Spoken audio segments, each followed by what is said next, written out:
8 horas e 53 minutos, a gente volta aqui com o TV Mar News. Gente, a editora da Universidade Estadual de Alagoas lança já no próximo dia 7 de dezembro o livro Jornalistas e a Pandemia, Memórias da Pandemia em Alagoas. E quem conversa com a gente é uma das organizadoras, a jornalista Ellen Oliveira, que tem também como parceiro o professor Luiz Sávio Almeida, e o livro conta com ilustrações de charges do jornalista Enio Lins. A gente vai agora conversar com ela dessa obra que reúne a percepção de 21 jornalistas alagoanos que contam um pouco da sua experiência frente à pandemia. Bom dia para você, Ellen. Seja bem-vinda aqui ao TV Mar News. Um prazer poder recebê-la. E tão interessante, né? Esse livro que você nos traz, que mostra exatamente essa visão por trás das câmeras, por trás dos microfones, por trás dos bloquinhos de papel, de quem precisou vivenciar também na linha de frente esse momento tão difícil que tem sido para o mundo todo, né? Bom dia, Porlane, bom dia aos telespectadores do TV Mar News. Essa obra aqui é uma obra que foi pensada pelo professor Sávio de Almeida. O professor Luiz Sávio de Almeida é historiador, e ele, durante a pandemia, ele é inquieto, muito inquieto, e durante a pandemia ele fez um trabalho de organização, de divulgação de como as pessoas estavam vivendo e trabalhando durante a pandemia. E aí ele reuniu o pensamento de pessoas dos povos indígenas, de movimentos sociais, e também recebeu algumas contribuições de jornalistas. Eu, inclusive, mandei um artigo para ele. E como nós já tínhamos feito uns trabalhos anteriores em o jornal, ele tinha uma editoria chamada Espaço, onde publicava artigos acadêmicos, ele me convidou para organizar uma publicação com a visão dos jornalistas sobre a pandemia. Vida e trabalho de jornalistas naquele momento sobre a pandemia. Como estavam sendo vistas, como as pessoas estavam enfrentando a pandemia do ponto de vista do trabalho, que inclusive passou a ser, em grande parte, feito em âmbito doméstico, né? E como estava sendo feito, como estávamos trabalhando naquele momento. Pois é, né? É diferente para nós jornalistas quando a gente fala que nós geralmente somos os primeiros a chegar onde os fatos acontecem, e a gente começar a trabalhar, como algumas pessoas iniciaram essa nova modalidade de trabalho em home office, ou trabalhando, contando muito com a tecnologia que a gente vem utilizando bastante também aqui na TV Mar, através de entrevistas com Skype, enfim. Foi todo mundo novo para diversas áreas, mas para a comunicação também, né, Ellen? Isso, para a comunicação sobretudo, porque a gente vê, por exemplo, a imagem, o rosto do jornalista da TV é uma coisa muito marcante, né? Exatamente. As pessoas, o jornalista tem praticamente uma marca no rosto na TV. E as pessoas que são entrevistadas na TV têm todo um cuidado antes, uma maquiagem e tal. A iluminação, a tecnologia que está por trás disso, e de repente as pessoas estavam fazendo isso de dentro de casa, sendo entrevistadas de dentro de suas casas, com seus aparelhos celulares, com a tecnologia possível, né? Uma forma totalmente inusitada de se fazer jornalismo, e os próprios jornalistas também, que são, como você disse, o Carlos Madeiro coloca isso de forma muito bem escrita aqui nesse livro, com a colaboração dele, que normalmente o jornalista chega primeiro. Tem uma notícia, tem um incêndio, as pessoas correm para fora e o jornalista corre para cima, para dentro, para registrar. E naquele momento nós estávamos fazendo entrevistas por telefone, preparando, assessorando, fazendo assessoria de comunicação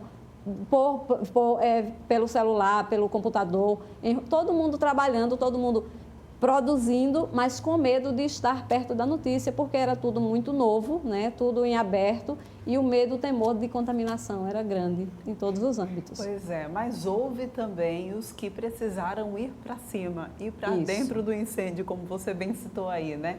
Principalmente as equipes de rua, que precisavam levar informações de centros de triagem, de enterros, as filas de enterro, que nós, inclusive, aqui na TV Mar também pudemos mostrar ao vivo, né, a situação do caos que foi esse início de pandemia, de mostrar as pessoas quando saíam às ruas sem máscara, sem respeitar decreto, enfim.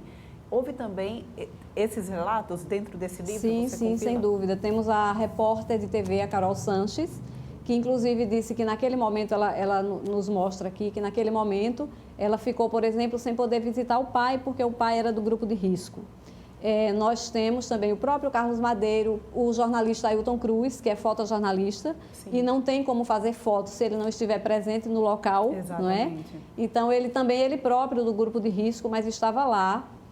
Temos também aqui informação sobre o sindicato, como o Sindicato dos Jornalistas atuou na época, tentando colocar os jornalistas como prioridade, porque os jornalistas, a comunicação estava nos decretos como atividade primária, atividade essencial, né? E não foi possível, mas acabou que todos os jornalistas foram contemplados quando os grupos foram definidos por idade ou por alguma outra questão. Todo mundo, eu acho que os jornalistas devem ser um dos grupos que mais se vacinaram, porque as pessoas estavam lá, estavam dentro, produzindo informação, né? Então, a gente se cuidou.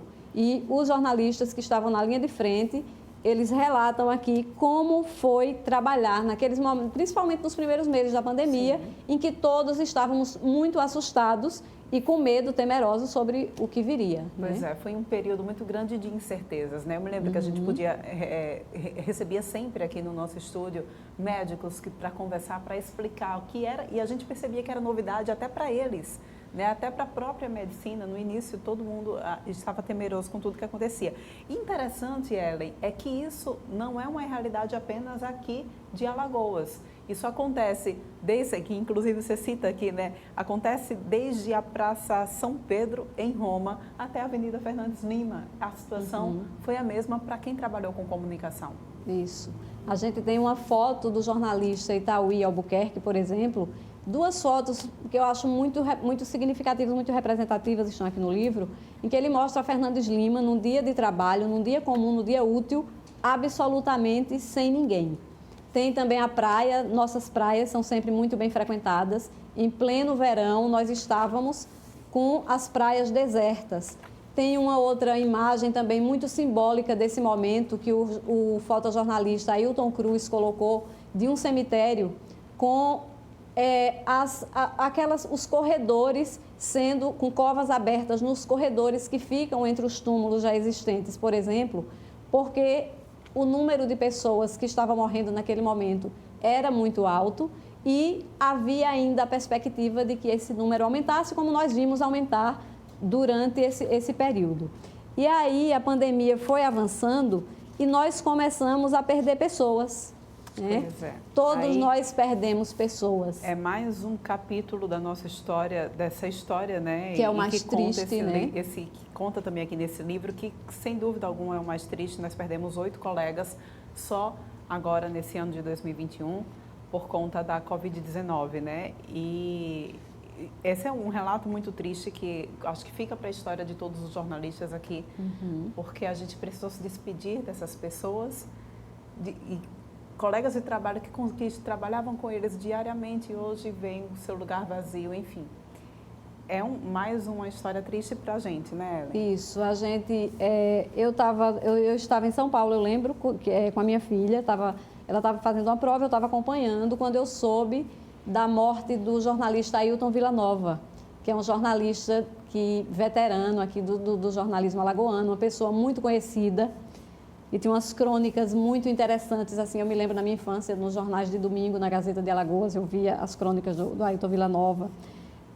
Depois fomos vendo pessoas de todas as idades, de todos os âmbitos.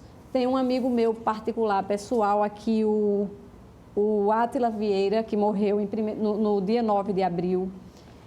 O Átila Vieira, inclusive, além de jornalista, ele era um ativista social que há de estar fazendo muita falta aos direitos humanos, à pauta dos direitos humanos, principalmente ligadas à proteção à infância. O Átila Vieira tinha um histórico muito bonito nessa área. O Bernardino Souto-Maior, que também é uma pessoa que todo mundo conhecia aqui, né, no jornalismo. O Sandro Oliveira, o Falcon Barros, que era uma pessoa que a gente estava acostumado a ver nas coberturas de TV, né? Reinaldo Cabral também, mais veterano. O Genilson Bandeira e o Jailson Batista. Esses morreram até o dia 12 de julho, que foi quando o livro foi para a editora. Acho que a Alexandre estava me falando de um outro registro anterior a esse, que infelizmente nos passou. Mas Esses nomes aqui estão... A gente optou por colocar os nomes dos jornalistas alagoanos que morreram durante a pandemia como uma forma de homenagear todas as pessoas, todos os entes. Não colocamos a idade das pessoas, porque isso é independente, né? Nós perdemos mães, perdemos pais, perdemos avós, perdemos amigos, perdemos primos, perdemos gente de todas as idades, de todas as profissões. E esse livro aqui é uma forma de homenagearmos a todos, porque são relatos de jornalistas, que é uma categoria que estava muito próxima dos acontecimentos, e é a visão deles sobre trabalho, então é uma visão muito geral. Embora sejam todos de uma mesma categoria, são visões muito diversas. Temos jornalistas do esporte, por exemplo. O esporte foi uma das áreas que muito impactada, que ficaram completamente paradas durante muito tempo, né? A gente acostumada aos estádios, o Vitor Melo, por exemplo, acostumado às coberturas dos estádios cheios, e de repente ele estava trabalhando em casa, né? E a casa dele era também o ambiente de trabalho da esposa e a escola da filha, porque tudo estava circunscrito às nossas casas naquele momento. Verdade. E essa capa, Ellen? Essa fantástica, capa gente. Maravilhosa, ficou muito bonita essa capa. Foi uma charge do jornalista Enio Lins, que ele fez na Semana Santa do ano passado. Então, a gente tem aí uma representação, né? Uma representação que remete ao coronavírus. E temos uma representação simbólica também da Semana Santa, que é a crucificação de Jesus. E, naquele momento, uma das imagens, você falou ainda há pouco, que eu fiz essa analogia da Praça São Pedro com a Fernandes Lima, porque uma das imagens que muito me impactaram naquele momento, inclusive, quando eu escrevi o meu primeiro artigo, eu falei sobre, foi aquela celebração da missa, o Papa, né, o Papa Francisco, celebrando uma missa na Praça São Pedro, absolutamente vazia, uma imagem completamente inusitada, uma coisa com a qual a gente não estava acostumada a ver. Verdade. E, assim, teve muitas outras coisas, por exemplo, os velórios são uma das situações, os velórios são também um dos aspectos muito significativos, muito impactantes. A gente está acostumado a fazer uma cerimônia de despedida com os amigos quando as pessoas morrem. E, nesse momento, um governador que foi senador, que foi ministro, por exemplo, e era o pai do prefeito da época, o Guilherme Palmeira, né? Ele era o pai do Rui Palmeira, ele morreu durante a pandemia. E foi o que seria uma celebração, uma cerimônia com muitas pessoas, muitas personalidades, tornou-se uma cerimônia simples apenas para a família, né? Com manifestações pelas redes sociais, com poucas pessoas da família, porque havia restrição, acho que 10, 20 pessoas no máximo, né? Isso. Que podiam estar acompanhando o velório. Então, assim, a gente viveu e a gente está vivendo ainda, porque temos aí uma nova variante que, segundo os especialistas, ainda está tudo em aberto também sobre ela. Então, assim, são impactos, não são apenas jornalistas que estão aqui, são principalmente pessoas por trás dos jornalistas. A gente está acostumado a ver os jornalistas falando em terceira pessoa, contando as memórias, as histórias, os fatos, os acontecimentos que acontecem com as outras pessoas. E aqui a gente está vendo o jornalista em primeira pessoa, falando também sobre isso, sobre trabalho e sobre a vida deles nesse momento de pandemia. Ellen, só para a gente finalizar, eu acho interessante também, para além dessa questão da pandemia, existiu também um problema muito grande da gente ter sido colocado à prova a todo instante durante essa pandemia, né? Nós que trabalhamos com comunicação, que precisamos levar a comunicação diariamente, tivemos que enfrentar, como a gente já bem conversou aqui, né? O medo de estar circulando nas ruas, e ainda assim o nosso trabalho foi colocado à prova o tempo todo por correntes ideológicas, correntes políticas, enfim. Lidar com isso também foi muito difícil para o jornalista? Muito difícil. Desinformação. Inclusive, a desinformação é um aspecto tratado aqui pela jornalista Jéssica Costa, que foi, inclusive, contratada na época pelo governo, ela fazia parte de uma agência de checagem de fatos, que é um capítulo muito triste do jornalismo, da comunicação nesse momento, né? Que a gente vive com o poder da informação nunca foi tão grande, tão intenso, e a gente tem que, a cada notícia que a gente informa, principalmente do ponto de vista do poder público, quando sai uma informação, sempre tem que haver uma checagem, porque se disseminam paralelamente notícias falsas, né? Fake news. E o combate à fake news também foi um momento de muito cansaço, assim, para a produção da informação. A cada notícia que se passava, e naquele momento a gente viveu, praticamente havia emissoras que praticamente ficaram transmitindo 24 horas de jornalismo. Exatamente. Né? A gente viu as telenovelas saírem do ar pela primeira vez, eu acredito, desde que foram criadas.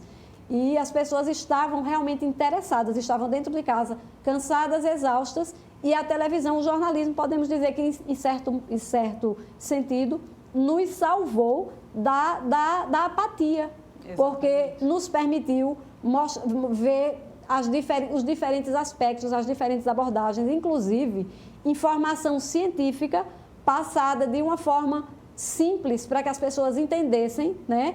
Temos medo, estamos com medo, estamos assustados, nós também estamos, eles diziam, mas nós vivemos num momento científico que nos permitiu, outra coisa que foi questionada, que as vacinas chegassem rapidamente. E por que foram produzidas rapidamente? Porque a ciência, a tecnologia hoje permite que assim seja. Né? Que bom que estamos nesse momento com uma condição de dar uma resposta eficiente. Com certeza, Ellen, parabéns a você, a esses 21 jornalistas também que estão envolvidos aí nesse trabalho tão bacana, tá bom? Gente, olha, só para lembrar, o lançamento desse livro acontece no dia 7 de dezembro, às 19 horas, lá no Teatro Deodoro. Faz o convite para quem nos assiste. Ah, sim, por favor, é do NEAL, a editora da Universidade Federal, da Universidade Estadual de Alagoas. Está lançando esse e mais 7 livros no dia 7 de dezembro, a partir das 19 horas, no Teatro Deodoro. Estejam todos convidados. Obrigada, viu? Foi um prazer lhe receber aqui. A gente vai agora para um rápido intervalo, mas volta daqui a pouquinho trazendo mais informações para vocês. É já já.